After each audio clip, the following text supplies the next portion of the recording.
Ucrania es considerado uno de los países más corruptos del mundo. ¿A qué se debe esto? Creo que la corrupción sistemática a gran escala es resultado de los intentos de controlar el gobierno llevados a cabo por parte de las autoridades estadounidenses. Considero que precisamente los representantes de Estados Unidos, los altos cargos, son los principales actores que han contribuido al florecimiento del crimen económico en Ucrania. Justamente lo que vemos hoy en día es un juego en el que el presidente del país obtiene permiso para robar lo que quiera, pero en vez de eso cede el control del país a fuerzas externas. Creo en un escenario optimista. Veo un potencial increíble aquí. En las próximas semanas se tomarán decisiones importantes.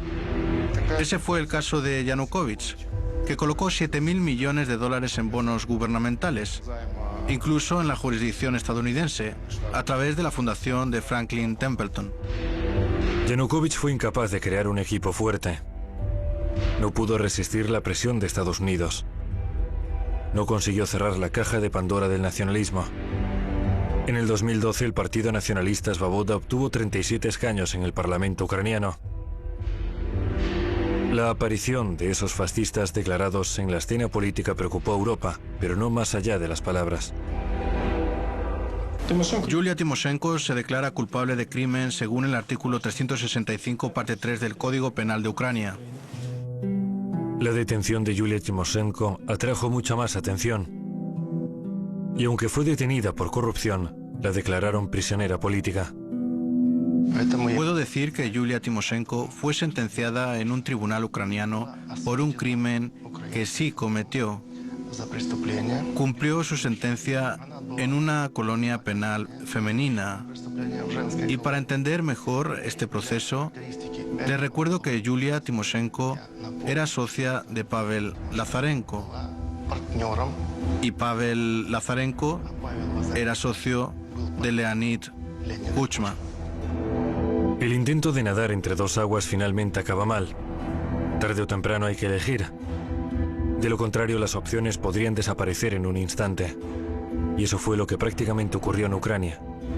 Yanukovych tenía que tomar la difícil decisión de entrar en la unión aduanera con Rusia, Kazajistán y Bielorrusia o firmar el tratado de asociación con la Unión Europea. Al mismo tiempo, en Ucrania empezó la campaña por la firma de la asociación con Europa. ¿Cuál fue la postura del Servicio de Seguridad de Ucrania durante el Maidán? Si es que tuvieron alguna. Creo que su principal postura estaba relacionada con la Embajada de Estados Unidos.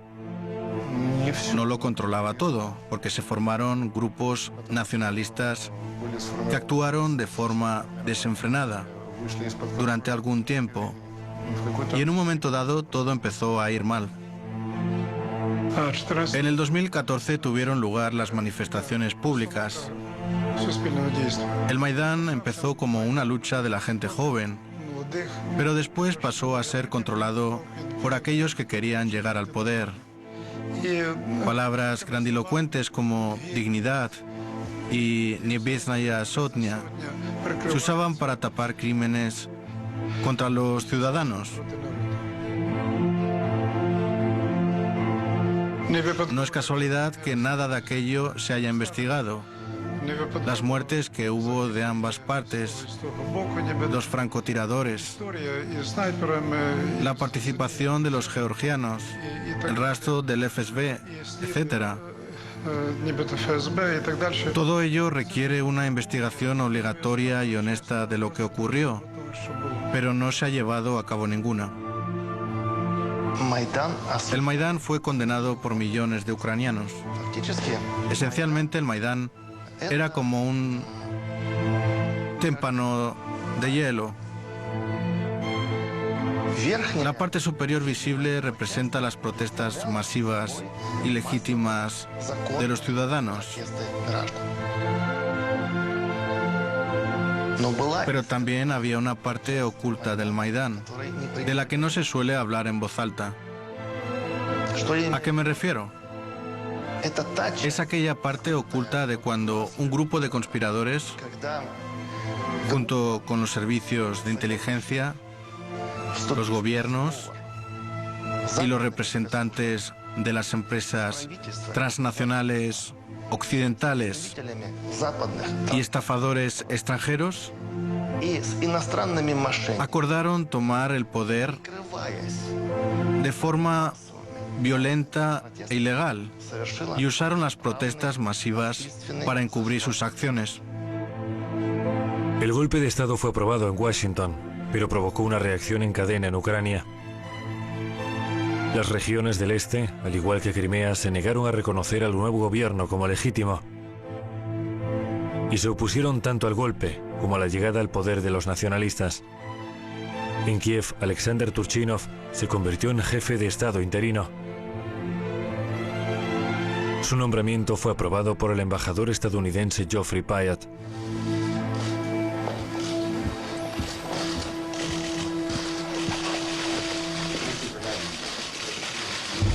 Alexander Turchinov nació el 31 de marzo de 1964. En los últimos años de la URSS fue funcionario del Komsomol. Participa en la política desde 1990. Es amigo y socio de Yulia Timoshenko y amigo de Víktor Yushchenko. En el 2005 presidió el Servicio de Seguridad de Ucrania. En menos de 6 meses fue destituido por escándalos de corrupción de alto nivel. Durante el Euromaidán se opuso al presidente Yanukovych. Tras el golpe de Estado del 22 de febrero del 2014 fue elegido presidente de la Rada Suprema de Ucrania. Desde el 23 de febrero del 2014 fungió como presidente de transición de Ucrania. Es un activo partidario de romper los lazos con Rusia y de una completa reorientación hacia Occidente.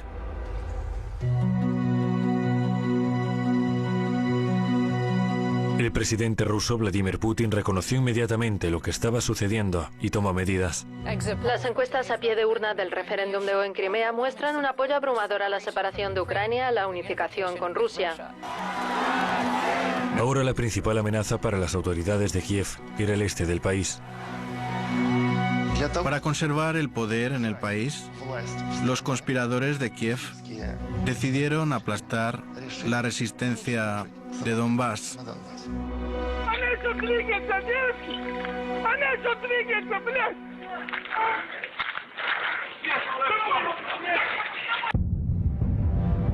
12 de abril del 2014.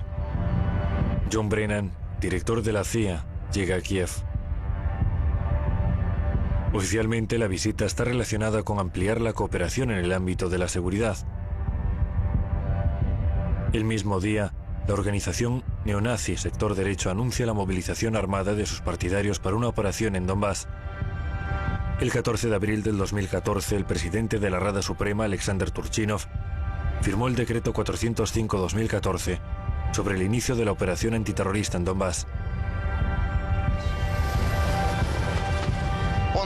Envió las Fuerzas Armadas de Ucrania a Donbass para eliminar la resistencia en el sureste del país. Se lanzaron tanques, aviones militares, soldados y destacamentos armados de organizaciones nazis contra los manifestantes en Donbass. Se bombardearon zonas residenciales con armamento pesado. Murieron civiles, mujeres y niños. Y esta situación continúa hasta el día de hoy. Como consecuencia, ha quedado claro que el este industrialmente desarrollado está perdido para Ucrania. Al mismo tiempo, ni Estados Unidos ni Europa protestaron contra el uso de armas letales por parte del ejército ucraniano contra civiles en las ciudades del este. El 2 de mayo del 2014 se produjeron enfrentamientos a gran escala en Odessa entre neonazis y sus opositores. En el siglo XXI en Europa, en un país que ha declarado su lealtad a los valores europeos, los nazis quemaron vivas a unas 50 personas en la casa de los sindicatos. El Departamento de Estado de Estados Unidos, por supuesto, condenó este acto y pidió que se buscara a los culpables, pero nadie se puso a buscarlos.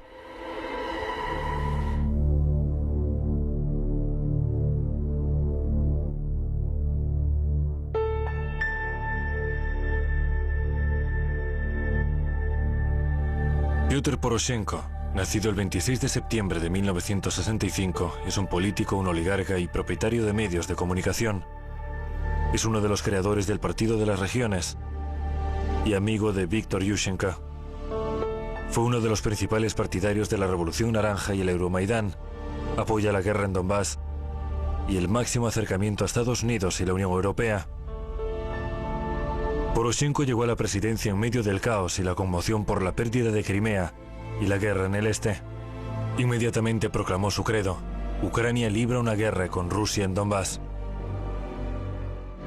¿Qué parte de la Ucrania moderna está bajo control de Estados Unidos? Creo que toda. Creo que con Poroshenko al mando, Ucrania se convirtió en el país que usted llama uno de los más corruptos del mundo. Y esto se debe, en gran medida, a la estrecha cooperación con los funcionarios y empresarios estadounidenses.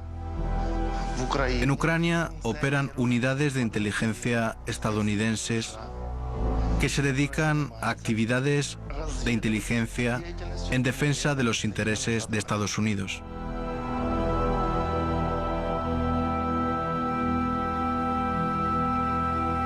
Por favor, únanse a mí y den la bienvenida a George Soros. Soros tenía una ONG muy grande en Ucrania. Y el concepto de la ONG es brillante, la verdad. La idea de las ONG que tenía en otros países de Europa del Este era ayudar al país a lidiar con la corrupción. Porque todos estos países de Europa del Este tienen problemas de corrupción. Hemos observado que el Departamento de Estado utiliza las ONG.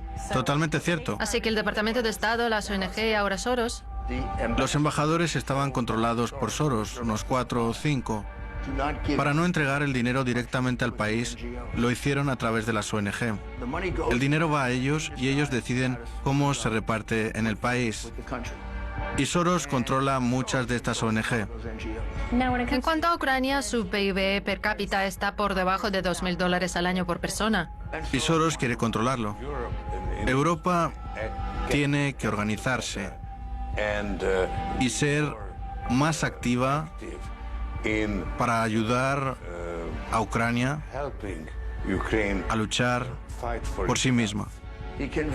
Convence al país de que es tan corrupto que tienen que asignar a un fiscal especial y le quitan todos los casos de corrupción al fiscal general. Y el caso de Ucrania es el de NABU. Correcto, esto es genial. Es la frase perfecta de Bill Clinton de "siento su dolor". Una mierda. Esto es lo que hacen. Timoshenko testificó y dijo que le habían invitado a la embajada estadounidense y una mujer le había dado una lista. Marie Yovanovitch. Marie Yovanovitch, vaya a donde vaya, siempre vuelve. Empezó en Somalia y así sigue. Soros la controla completamente. Bueno, es muy intimidante. Y ella les da una lista y él tiene que retirar 4 casos. Uno de ellos es el caso de la ONG de Soros. Las políticas que se aplican en Ucrania tienen que ser ucranianas.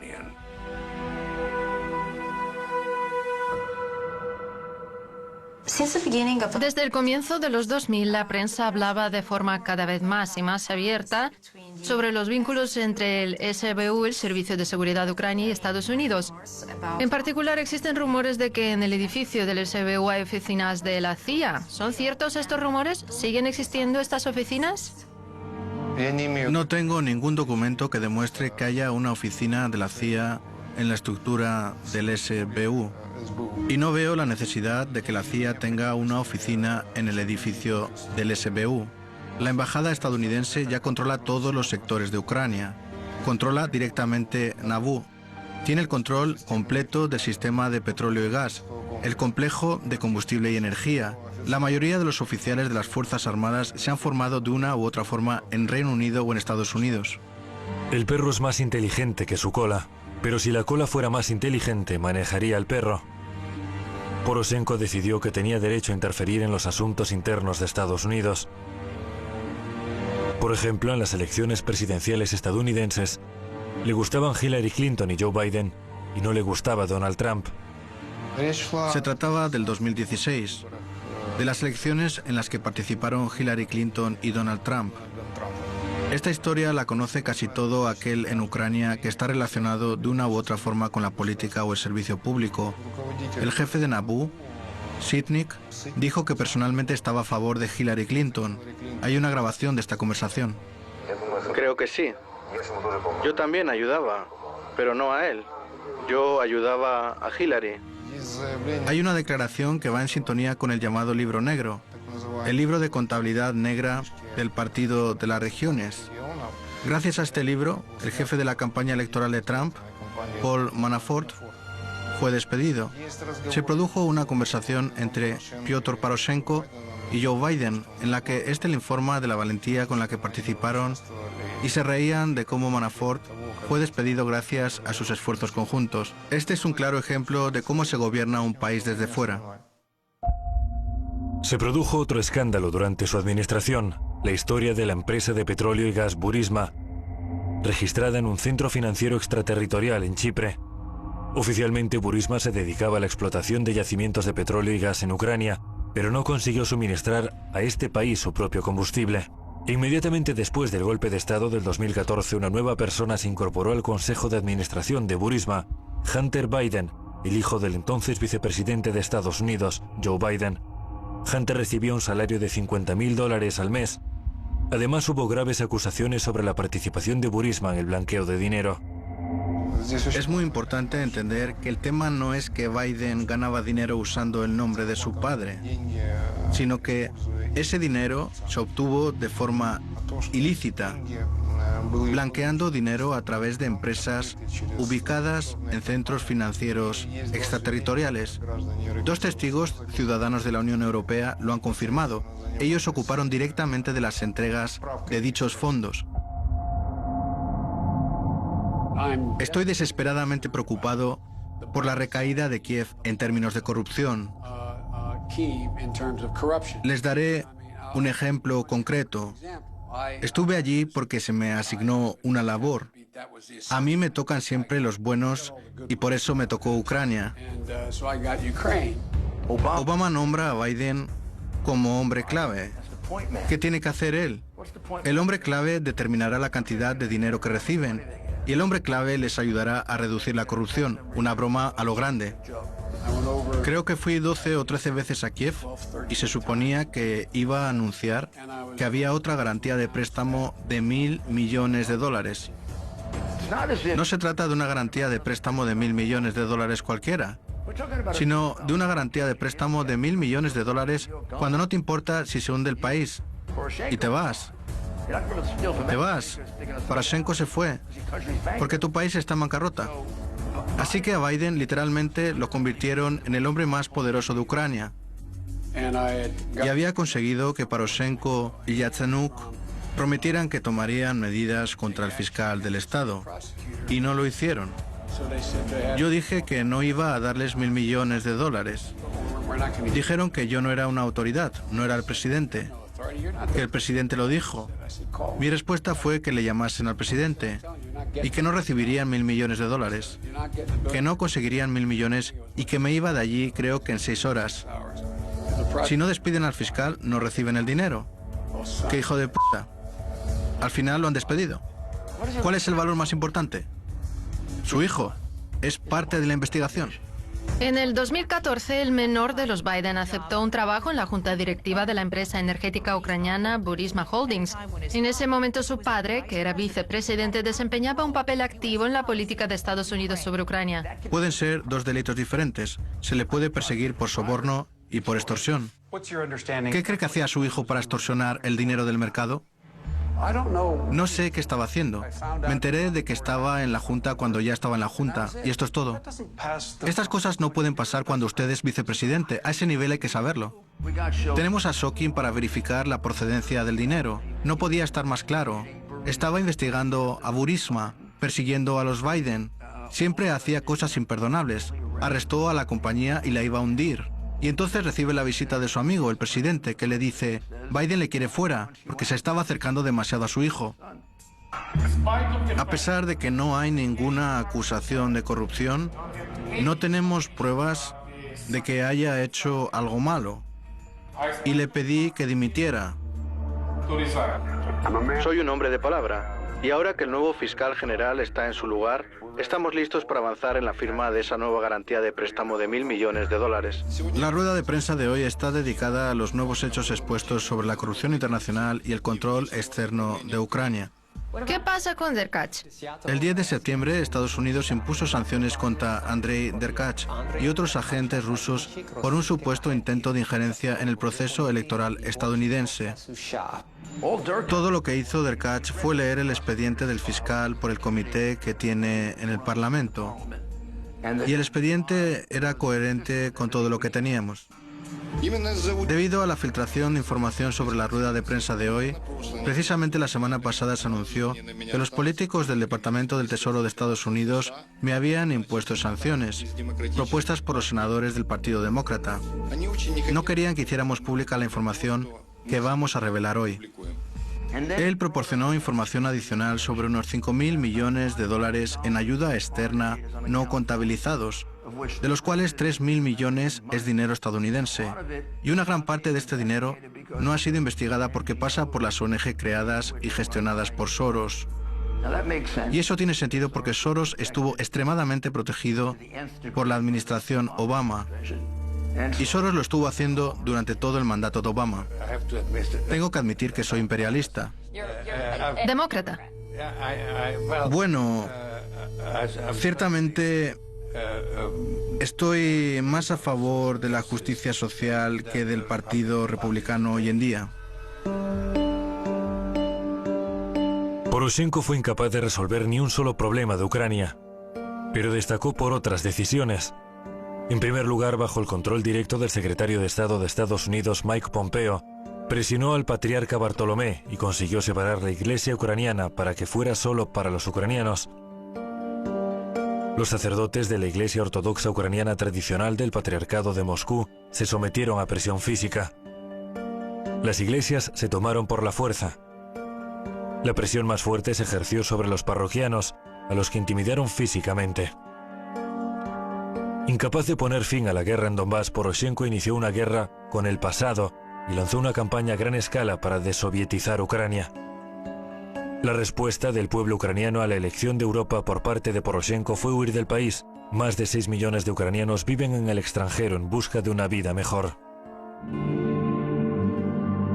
Eras una vez un país amado por Dios nuestro Señor con toda su alma. Un enorme territorio. Una tierra fértil, con un clima maravilloso y riquezas inagotables yaciendo justo bajo la tierra. Dios se lo entregó a un pueblo trabajador y amigable. Durante siglos lo decoraron y lo edificaron.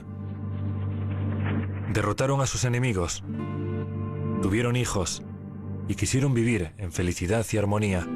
Pero en cierto momento Dios abandonó este lugar. Ya no hay paz en él. Se derrama la sangre. La gente huye. Y todo lo que crearon y acumularon a lo largo de los años fue saqueado y destruido de la noche a la mañana. ¿Qué será lo que le ocurre ahora a este otrora bello país de Ucrania?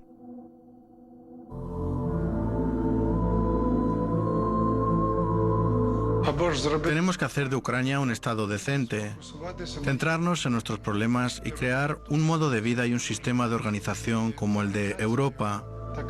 Pero todo lo que hacemos es hablar sobre cómo vamos a unirnos a Europa. De este modo nada va a cambiar. Nadie nos quiere allí. No nos ven unidos. Es estúpido hacer la vista gorda ante eso y pensar que alguien tratará favorablemente a Ucrania. Eso no va a ocurrir. Tenemos que construir nuestro propio Estado. Entonces, Estados Unidos se volverá hacia nosotros y Rusia no permanecerá indiferente. Pero tenemos que ser, tal y como aparece en la Declaración de Independencia, un Estado democrático, soberano, de derecho, no alineado y libre de armas nucleares. Si Ucrania no se centra en sus propios intereses y no construye unas relaciones con los países que le rodean, unas relaciones amistosas y económicas, si no lo hace, Ucrania no tiene futuro como Estado. Pero para conseguir el objetivo establecido necesitamos realmente elegir el camino correcto, no el errado.